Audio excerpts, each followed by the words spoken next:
Dashur teleshikues, ju përshëndes. Po fillojmë lajmet në televizionin 4+.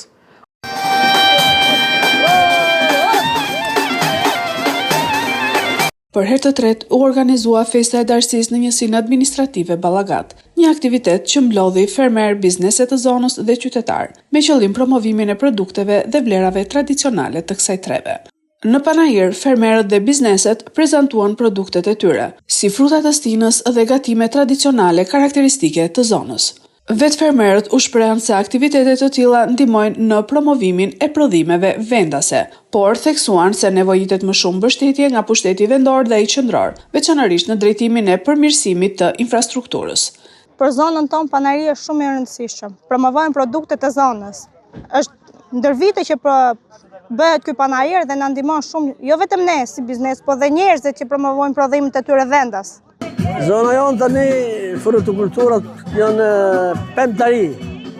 Më shumë është përkushtuar ullirit, sa ai zonë që e pëlqen ullirin. Ne pohoj se gjithë sipërfaqja po miellet ullij. Ky panajër është shumë i rëndësishëm për mua personalisht edhe gjithë zonën time, sepse në këtë panajër ne kemi mundësi që të tregojmë dhe të promovojmë produktin që ne prodhojmë, që zona jonë prodhon, i cili është baji ullirit. Sot, me këtë ditë sot, nga kultivimi që është bërë bimës ullirit, dhe gjithë sipërfaqja pohoj se 80% e sipërfaqes tokës është thënë në ullishte, sepse ka vajnë më cilësor në tërë Shqipërinë.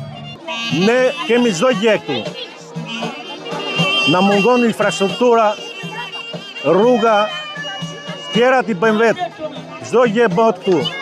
Kjo zonë afron gjërat bio, fruta perime, edhe gatimet e tradicionale të zonës. Janë gjërat që i rrisim vetë. Pjesë e aktivitetit u bën dhe fëmijët e qendrës kulturore, të cilët sollën atmosferë festive përmes valleve tradicionale, këngëve dhe performancave aerobike. Të pranishëm ishin edhe kryetaria e bashkisë Eriselda Sefa, shoqëruar nga nënkryetaret Maldrita Bardho dhe Elida Mezini, si dhe deputetët Elton Korreshi dhe Asloral Haxhiu. Ata vizituan nga afër stendat e fermerëve duke u njohur me produktet dhe punën e tyre. Kryetaria Sefa u shpreh se zona e Darësisë mbetet një nga zonat më të bukura, jo vetëm të bashkisë Lushnjë, por edhe të gjithë rajonit. Qëllimi i këtyre festave lokale është të promovojmë këto zona të cilat janë me një pamje piktoreske të jashtëzakonshme, por patjetër ajo që është më e rëndësishme është të promovojmë edhe punën e njerëzve duarar që janë në këtë zonë, që kryesisht të dallohen për ullirin dhe për vajin e ullirit, por patjetër që është edhe një nga zonat që ka një nga kulinarit më të mira, jo vetëm në Bashkinë Lushnjë, por edhe për zonat përreth. Tu kemi edhe disa agroturizme, të cilat do doja të ftoja të gjithë, jo vetëm banorët e Lushnjës, Shqipërisë, por edhe pse jo dhe vizitorët e ndryshëm që vinë dhe jashtë Shqipërisë, të vinë ta vizitojnë, të vinë të shijojnë ushqimin vendas, sepse nuk do të zhgënjehen nga gjithë këto bukuri dhe gjithë këto mirësi që ka kjo zonë.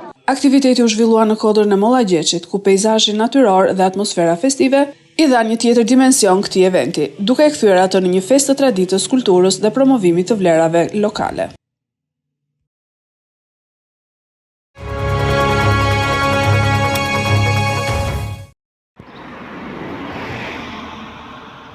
Tjetër aksident i rënd ka ndodhur në rrugën kombëtare Lushnjë-Berat në dalje të Fjesheganit.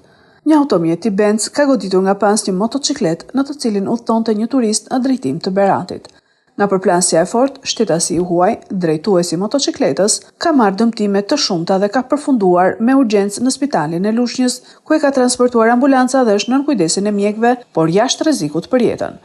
Policia e qarkullimit ka shkuar në vendngjarje për nisjen e veprimeve dhe zbardhjen e shkaqeve të këtij aksidenti, ku sipas të dhënave të para, drejtuesi motocikletës ka humbur kontrollin dhe është goditur nga pas nga automjeti tip Benz.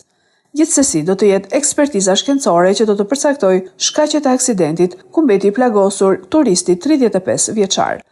Aksi rrugor Lushnjë-Berat për shkak të trafikut të rënduar dhe karrexhatës me vetëm një korsi për ka lëvizjeje bën të shkaktohen aksidente të shumta deri edhe me fatalitet.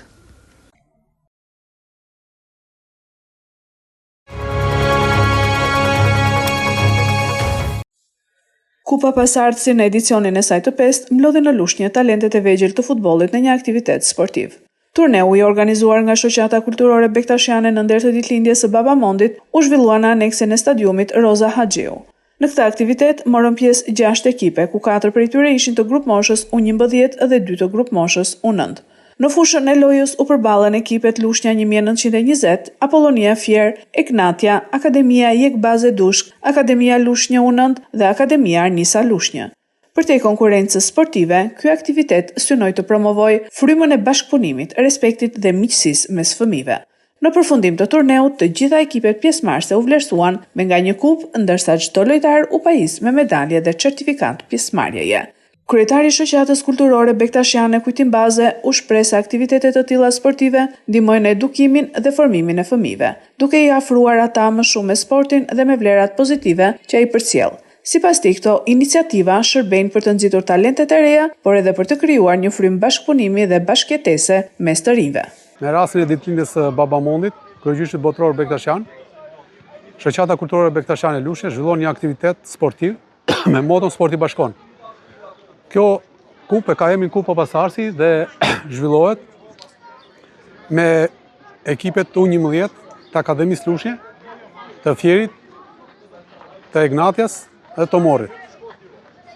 Gjithashtu, në këtë aktivitet marrin pjesë edhe 2 ekipe U9, ekipi i Egnatias dhe ekipi i Akademisë Lushnjë.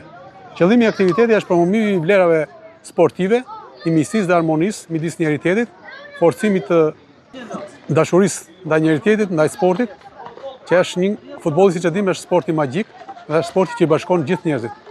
Me moton Sporti bashkon.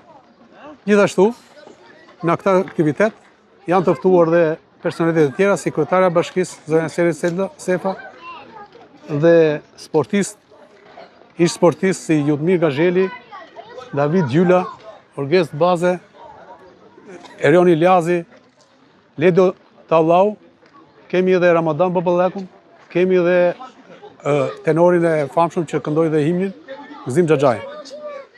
Pra, aktivitetin në radhë të parë synon dashurinë midis njerëzve dhe meqenëse se ne jemi dhe shoqatë bektashiane, dashurinë midis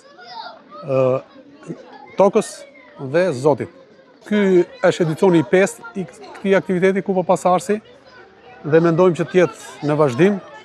Këtu ideja është që të gjithë janë fitues.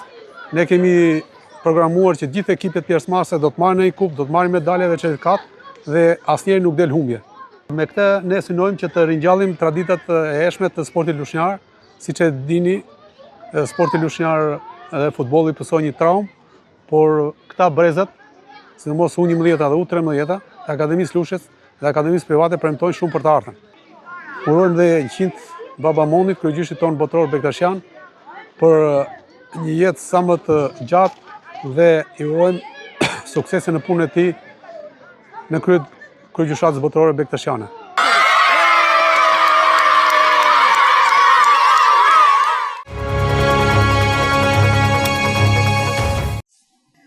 Deputeti i Partisë Socialiste Erion Braçe ka dalë nga ambientet e gjykatës së posaçme kundër korrupsionit dhe krimit të organizuar, ku paraqit në kuadër të një procesi gjyqësor për akuzën e shpifjes lidhur me një konflikt të gjatë publik për pronat në zonën e Imshtës në Lushnjë.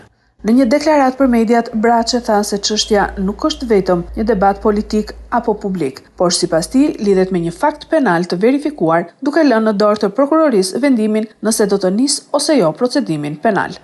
Ai theksoi se toka nga Via e Lumit deri në Argjinatur është pronë shtetërore dhe nuk mund të tjetërsohet apo të privatizohet, duke ju referuar ligjit të vitit 2022 dhe vendimeve të Këshillit të Ministrave që sipas tij e përcaktojnë qartë këtë status juridik. Jemi para një fakti penal tashmë shumë konkret. Mendoja se mjaftonte ligji i vitit 2022 edhe vendimi i Këshillit të Ministrave që përcakton qartë që toka nga Via e Lumit deri në Argjinatur është tokë shtetërore, e patjetërsueshme edhe pa parashkrueshme.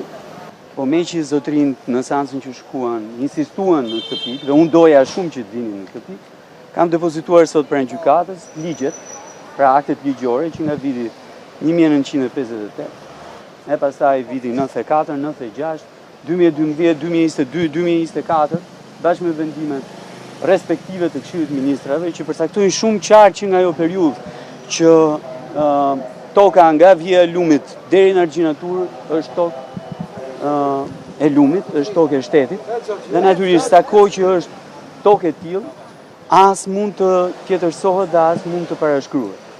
Të gjithë zyrtarët që nga viti 1995, që kanë qenë në dieni pikërisht të ligjeve në fuqi, pra ligjit vitit 94, nuk po referoj edhe më tutje, po të ligjit vitit 94. Pastaj vitit 96 sa i takon Komisioni Kthimi i Konversimit Pronave të Lushnjës, po edhe zyrës regjistrimi pasurive pa luajshme, që ka bërë regjistrimin e asaj prone apo atij vendimit Komisioni Kthimi i Konversimit Pronave në vitin 98 dhe të gjithë zyrtarët e këtyre institucioneve deri kur ka ndodhur transaksioni i fundit dhe tjetërsimi i fundit i asaj prone, natyrisht që për mua duhet vjen në nënhetim, sepse kanë qenë në dieni të këtij fakti, që kjo është tokë e lumit, që nuk tjetërsohet dhe nuk parashkruhet, dhe normalisht kanë shkelur ligjin duke e tjetërsuar atë pronë në favor të tretëve. Çështja mes Brançes dhe biznesmenit Anduel Çekrezi vijon prej muajsh, pas deklaratave dhe postimeve publike për një konflikt pronësie në zonën e Lushnjës.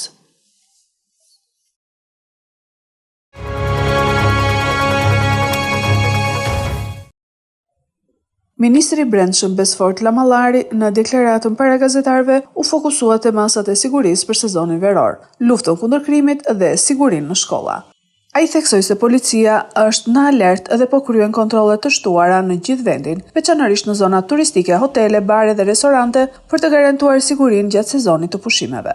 Sipas tij, po rritet dhe bashkëpunimi me autoritetet italiane për monitorimin e kultivimit të kanabisit, duke përfshirë edhe përdorimin e mjeteve ajrore për gjurmimin në kohë reale.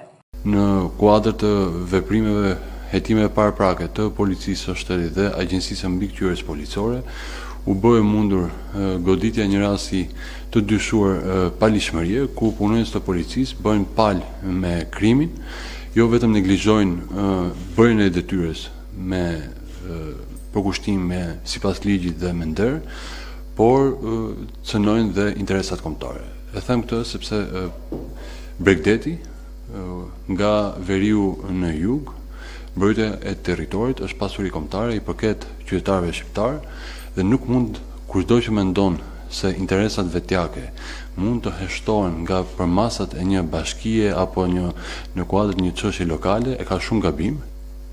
Një tjetër lajm që vlen të ndahet me ju është pikërisht edhe forcimi më tej i bashkëpunimit me Guardia di Finanza në kuptim të kontrollit të territorit për sa i përket veprimtarisë së palishme të kultivimit të kanabisit, nga 1 maj 2026 deri më 31 tetor, ne do të kemi, pra janë planifikuar në total 200 orë fluturimi, me 20 orë shtesë nga viti i shkuar, ku konkretisht risi do të jetë këtu krahas përdorimit të helikopterit me sensor të dedikuar, do të kemi edhe përdorimin një avioni të veçantë. Lamallari u ndal edhe te rastet e zjarrvënieve dhe krimeve mjedisore, duke paralajmëruar masa më të forta nga gjobat deri te ndjekja penale për shkelësit. Gjithmonë më shumë kemi parë se gjatë sezonit të verës kemi një shtim të rasteve të zjarrvënieve, duke përfshirë për fat keq edhe zjarrvëniet e qëllimshme, kështu që patjetër Ministria e Punëve të Brendshme ka hartuar një plan masash ku rolin kryesor e ka shërbimi për mbrojtjen nga zjarri, por kjo sigurisht në koordinim të plot me Agjencinë Kombëtare për Mbrojtjen Civile dhe autoritetet vendore, ku sigurisht infrastruktura dhe burimet njerëzore në nivel vendor kontrollohen nga bashkitë, por kjo nuk do të thotë se secili e ka punën ndarë. Kjo është një punë dhe shqetësimi i përbashkët. Ajo çfarë është e rëndësishme është që në fokus të këtij plani mbetet parandalimi i rasteve të zjarreve, rritja e gatishmërisë operacionale të gjithë hallkave që unë përmenda më herët, mbrojtja e jetës, pronës dhe mjedisit. Po ashtu, ai sqaroi se në rastin e Akademisë së Sigurisë, nga analizat e marra vetëm një monster rezultoi me stafilokok, ndërsa situata është vënë nën kontroll pas dezinfektimit. Këto ishin lajmet tona për sot. Lajmet i gjeni dhe në internet në website-in 4plusmedia.tv. Bashkë mirupafshim.